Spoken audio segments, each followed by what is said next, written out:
So when you buy a basketball team, you get to play with the players. Can you work out with them, or they don't really let you to do that? Up until obviously the changes with this season, before every home game, I go on the court and get shots up. There's nothing, crazier and to me as a basketball junkie exciting than to have, an arena and you're out there shooting. And, there were a lot of times over the years where I'd play one-on-one with the players, or I'd shoot for money with the players and shoot threes. And, Well, they don't ease up when you're playing with them. They don't ease up a little bit to let you win because you're the owner. no, hell no. These are, because realize the other side of it.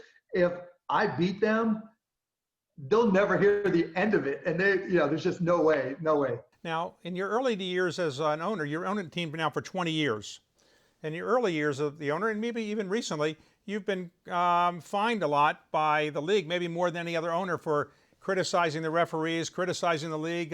What was all that about? Did you do that on purpose because you wanted attention, or did you just couldn't constrain yourself?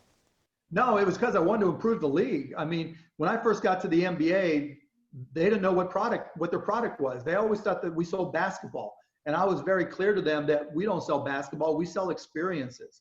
If you think about the sporting events that you've gone to, you don't remember the score, the touchdowns, the dunks, the jumpers.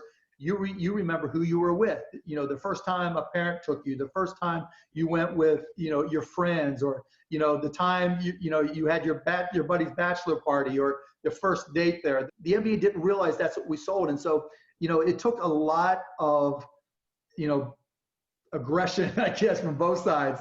A lot of going back and forth with then Commissioner David Stern.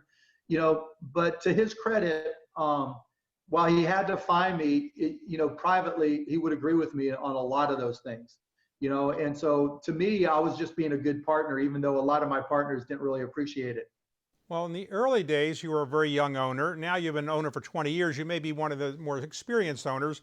Do you get people now listening to you more than they did 20 years ago? Yeah, they're used to me. And like you said, I'm one of the longer term owners. And so, I'll still raise hell and speak up, but now they're kind of used to me, and they've changed a lot. A lot of things have changed, whether how we approach officiating, to how we market our games, to what we do for broadcasts.